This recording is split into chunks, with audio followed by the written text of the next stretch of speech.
दूसरे टेस्ट मुकाबले के पहले दिन आया शुभमन गिल और ऋषभ पंत की बल्लेबाजी का तूफान। दोनों ने शतक ठोक रचा इतिहास। नमस्कार दोस्तों, स्वागत है एक बार फिर हमारे चैनल में। भारत और बांग्लादेश की टीम के बीच दूसरे टेस्ट मुकाबले के पहले दिन टीम इंडिया के बल्लेबाजों ने कमाल का परफॉर्मेंस किया और ऐतिहासिक पारी खेलते हुए टीम इंडिया के स्कोर को पहले दिन ही 300 रनों के पार पहुंचा दिया। तो दोस्तों, इस वीडियो में हम आपको बताएंगे यहाँ पर भारतीय टीम की बल्लेबाजी का तूफान। आखिरकार टीम इंडिया ने किस तरह से ऐतिहासिक परफॉर्मेंस करते हुए एक बेहतरीन शुरुआत करी। इस मुकाबले का पूरा हाईलाइट जानने के लिए इस वीडियो को एंड तक जरूर देखें। साथ ही चैनल को सब्सक्राइब नहीं किया तो क्रिकेट से जुड़ी हर एक लेटेस्ट अपडेट के लिए चैनल को सब्सक्राइब करके बेल आइकन जरूर दबा लें। अगर आप भी ऋषभ पंत उनके साथ ही शुभमन गिल की शतक के पारी के साथ खुश हैं तो इस वीडियो को एक लाइक जरूर करें। तो दोस्तों, हम बात करें इस मुकाबले की शुरुआत से ही, तो आज के इस मुकाबले में सिक्का उछाला टीम इंडिया के कप्तान रोहित शर्मा ने और गिरा भी उन्हीं के पक्ष में। यानी कि भारत ने इस मुकाबले में टॉस जीता और पहले बल्लेबाजी करने का फैसला किया। टीम इंडिया की तरफ से पारी की शुरुआत करने उतरे थे एक बार फिर कप्तान हिटमैन रोहित शर्मा, तो उनके साथ थे यशस्वी जायसवाल, जहां पर दोनों ही खिलाड़ियों ने एक बार फिर टीम को मजबूत शुरुआत दिलाई। पहले ओवर की तीसरी बॉल पर ही हिटमैन रोहित शर्मा ने कवर ड्राइव के जरिए चौके के साथ अपना खाता खोला। तो इसके बाद दूसरा ओवर डालने आए नाहिद राणा की पहली गेंद पर जायसवाल ने भी शानदार शॉट खेला और इन्होंने भी अपनी पारी का आगाज चौके के साथ किया।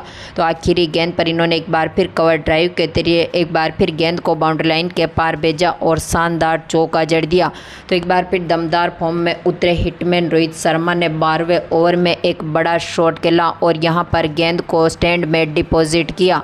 तो 13वें ओवर में एक बार फिर फ्लिक शॉट के जरिए यहां पर हिटमैन रोहित शर्मा ने शानदार शॉट खेला और दमदार चौका जड़ दिया। तो एक बार फिर 17वें ओवर में यशस्वी जायसवाल ने भी शानदार कवर ड्राइव के जरिए गेंद को बाउंड्री लाइन के पार भेजा। तो एक बार फिर 21वें ओवर में यहां पर टीम इंडिया ने दमदार परफॉर्मेंस किया। रोहित शर्मा ने 21वें ओवर की दूसरी गेंद पर शानदार चौका जड़ दिया और 21 ओवर की समाप्ति तक भारतीय टीम का स्कोर यहां से 70 रनों तक पहुंचने में सफल रहा था। रोहित शर्मा यहां पर 40 रनों के स्कोर पर बल्लेबाजी कर रहे थे, लेकिन यहां पर तस्कीन अहमद की गेंद बल्ले का किनारा लेकर फील्डर के हाथों में चली गई। रोहित शर्मा यहां पर दमदार परफॉर्मेंस करना चाहते थे, लेकिन इस मुकाबले में 40 रनों की शानदार पारी खेलने के साथ ही इनको पेवेलियन की राह देखनी पड़ी। तो इसके बाद पारी को संभालने आए टीम इंडिया की तरफ से जायसवाल के साथ शुभमन गिल, जहां पर गिल ने आते ही पंच किया और चौके के साथ कवर ड्राइव के जरिए अपना खाता खोला। तो 24वें ओवर में नाहिद राणा ने जायसवाल का कैच विकेट कीपर के हाथों में थमा दिया, यानी कि टीम इंडिया को दूसरा तगड़ा झटका दिया। यहां पर 24वें ओवर की दूसरी गेंद पर जहां पर 38 रनों के स्कोर तक टीम इंडिया ने दमदार परफॉर्मेंस किया और 38 रन बनने के बाद जायसवाल को भी पेवेलियन की राह देखनी पड़ी। यानी कि पहले स्तर में भारतीय टीम ने दमदार परफॉर्मेंस करते हुए यहां से 81 रनों का शानदार स्कोर खड़ा किया। तो इसके बाद यहां पर दूसरे स्तर की शुरुआत करने उतरे थे शुभमन गिल, तो उनके साथ विराट कोहली, जहां पर दमदार फॉर्म में उतरे दोनों खिलाड़ियों ने बेहतरीन पार्टनरशिप करी। गिल ने 27वें ओवर में शानदार मिड विकेट के ऊपर से गेंद को बाउंड्री लाइन के पार भेजा। तो एक बार फिर दमदार फॉर्म में उतरे गिल ने 29वें ओवर की चौथी गेंद पर शानदार कवर ड्राइव के जरिए गेंद को बाउंड्री लाइन के पार भेजा। यानी कि यहां पर दोनों खिलाड़ियों ने एक बार फिर बेहतरीन पार्टनरशिप करी। तो 35 ओवर तक टीम का स्कोर 110 रनों तक पहुंचने में सफल रहा था। तो मेहंदी हसन की चौथी गेंद पर यहां पर दमदार फॉर्म में उतरे विराट कोहली ने शानदार शॉट खेला और दमदार चौका जड़ दिया। तो एक बार फिर दमदार फॉर्म में उतरे विराट कोहली, लेकिन 5वीं गेंद पर यहां पर इनकी गेंद जो कि यहां पर बल्ले का किनारा लेकर फील्डर के हाथों में चली गई। यानी कि यहां पर टीम इंडिया को तीसरा तगड़ा झटका लगा था विराट कोहली के रूप में, जहां पर कोहली भी इस मुकाबले में काफ़ी बेहतरीन फॉर्म में उतरे, लेकिन बल्ले का किनारा लगने की वजह से फील्डर को ये अपना कैच थमा बैठे और कोहली आज के मुकाबले में 21 रनों की शानदार पारी खेलने के बाद पेवेलियन लौटे। तो इसके बाद यहां पर पारी को संभालने मैदान पर उतरे शुभमन गिल के साथ ऋषभ पंत, जहां पर ऋषभ पंत ने भी काफ़ी दमदार परफॉर्मेंस किया। 37वें ओवर डालने आए थे साकिब अल हसैन की पहली गेंद पर ही इन्होंने घुटना टेक कर चौके के साथ अपनी पारी का आगाज किया। तो एक बार फिर मेहंदी हसैन की गेंद पर शुभमन गिल ने भी स्वीप शॉट के जरिए गेंद को बाउंड्री लाइन के पार भेजा। तो उनके साथ ऋषभ पंत ने भी काफ़ी बेहतरीन पार्टनरशिप करी। दमदार फॉर्म में उतरे शुभमन गिल ने 44वें ओवर की पहली गेंद पर शानदार शॉट खेला और गेंद को चौके के लिए बाउंड्री लाइन के पार भेजा। तो इसी ओवर की तीसरी गेंद पर इन्होंने एक बार फिर शानदार शॉट खेला और मिड विकेट के ऊपर से गेंद को 92 मीटर दूर स्टैंड में डिपॉजिट कर दिया। यानी कि यहाँ पर गिल के बल्ले से एक ऐतिहासिक छक्का हमें देखने को मिला, जिसकी बदौलत भारत का स्कोर काफ़ी मजबूत स्थिति में उतरा। तो एक बार फिर 45वें ओवर में भी भारतीय टीम के बल्लेबाजों ने ताबड़तोड़ शुरुआत करी। दोनों के बीच एक बार फिर बेहतरीन पार्टनरशिप बनी, जहां पर पहली गेंद पर ही पंत ने शानदार शॉट खेला। मिड विकेट के ऊपर से गेंद को चौके के लिए बाउंड्री लाइन के पार भेजा। तो इसी ओवर की चौथी गेंद पर इन्होंने एक बार फिर कवर ड्राइव के जरिए गेंद को चौके के लिए एक बार फिर बाउंड्री लाइन के पार भेज दिया।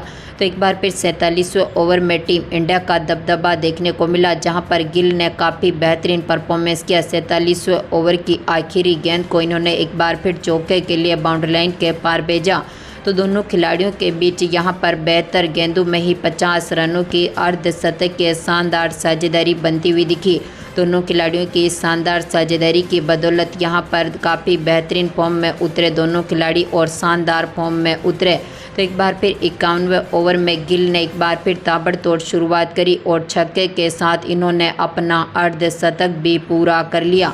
यानी कि यहां पर दोनों खिलाड़ियों की शानदार पारी की बदौलत टीम काफ़ी मजबूत स्थिति में उतरी और दूसरे स्तर की समाप्ति जो कि यहां पर 57 ओवर तक हुई थी, इसमें टीम इंडिया ने 90 रन बनाए। यानी कि अब तक भारत का स्कोर यहां से 171 रनों तक पहुंचने में सफल रहा था। तो एक बार तीसरे स्तर में दोनों खिलाड़ियों से एक बार फिर मजबूत शुरुआत की उम्मीद थी और हुआ भी कुछ ऐसे ही, जहां पर तीसरे स्तर की दूसरी गेंद पर दमदार फॉर्म में उतरे पंत ने वन बाउंस चौके के साथ इस स्तर का आगाज किया।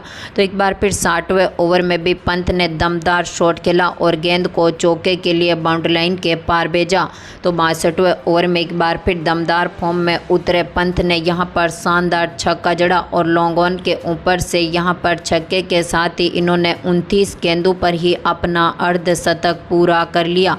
तो 65वें ओवर में गिल ने भी दमदार परफॉर्मेंस करते हुए यहां पर शानदार चौका जड़ा। तो इसी ओवर की आखिरी बॉल पर पंत ने मिड विकेट के ऊपर से एक बार फिर शानदार शॉट खेला और गेंद को चौके के लिए बाउंड्री लाइन के पार भेजा। तो दमदार फॉर्म में उतरे यहां पर ऋषभ पंत ने एक बार फिर सिंगल हैंडेड शानदार छक्का जड़ दिया और गेंद को सीधा स्टैंड में डिपॉजिट कर दिया। तो इसके बाद 71वें ओवर में पंत ने एक बार फिर रिवर्स स्वीप के जरिए गेंद को चौके के लिए बाउंड्री लाइन के पार भेजा। तो इसी ओवर की आखिरी गेंद पर दमदार परफॉर्मेंस करते हुए फ्लिक शॉट के जरिए गिल ने भी यहां पर गेंद को चौके के लिए बाउंड्री लाइन के पार भेजा और इसी चौके के साथ दोनों खिलाड़ियों के बीच यहां से शतक की साझेदारी हुई और टीम इंडिया ने दमदार परफॉर्मेंस करते हुए एक ऐतिहासिक स्कोर अपने नाम पर किया। 80 ओवर की समाप्ति तक दोनों खिलाड़ियों ने अपने स्कोर को 92 रनों के स्कोर तक लाकर खड़ा कर दिया। यानी कि दोनों ही अपनी शतक की पारी के करीब थे और 81वें ओवर में पंत ने शानदार शॉट खेला और गेंद को छक्के के लिए यहां पर बाउंड्री लाइन के पार भेजा। तो इसके बाद इसी ओवर की दूसरी बॉल पर पंत ने चौके के साथ ही यहां पर मात्र 128 गेंदों पर अपना शतक पूरा कर लिया। यानी कि यहां पर पंत के शतक के बाद एक बार फिर गिल ने भी काफ़ी बेहतरीन आगाज किया। 82वां ओवर डालने आए थे मेहंदी हसैन मिराज। इनकी गेंद पर गिल ने भी लॉन्ग ऑन के ऊपर से गेंद को बाउंड्री लाइन के पार भेजा और शानदार छक्का जड़ दिया। तो इसके बाद इसी ओवर की दूसरी गेंद पर इन्होंने 2 रन लेकर यहां से 150 गेंदों पर अपना शतक भी पूरा कर लिया। यानी कि यहां पर दोनों खिलाड़ियों ने अपनी शतक की पारी को पूरा किया और 83वां ओवर डालने आए एक बार फिर हसन महमूद। यानी कि आज के इस स्तर के आखिरी ओवर में टीम इंडिया ने ताबड़तोड़ बल्लेबाजी करके दिखाई। 83वें ओवर में यहां पर पंत ने शानदार शॉट अकेला लोंगोन के ऊपर से दमदार छक्का जड़ा तो आखिरी गेंद पर पंत ने चौके के साथ इस पारी को ख़त्म किया। यानी कि लोंगोन के ऊपर से इन्होंने एक बार फिर गेंद को बाउंड्री लाइन के पार भेजा और दमदार चौका जड़ दिया। यानी कि इस स्तर में टीम इंडिया ने अपने बिना विकेट गंवाए 150 रन बना लिए और इस मुकाबले में टीम इंडिया ने ऐतिहासिक पारी खेल के दिखाई। यानी कि इन तीनों स्तरों में टीम ने समाप्ति तक 326 रनों का शानदार विशाल स्कोर खड़ा कर दिया। तो अभी भी पंत जो कि 112 रनों पर नाबाद है, तो गिल ने भी 104 रनों की शानदार नाबाद पारी खेल के दिखाई। तो दोस्तों, आपको क्या लगता है, गिल और पंत यहां से अपना दोहरा शतक पूरा कर पाएंगे? अपनी कीमती राय कमेंट बॉक्स में ज़रूर दें और इस वीडियो को ज़्यादा से ज़्यादा लाइक और शेयर ज़रूर करें। धन्यवाद दोस्तों।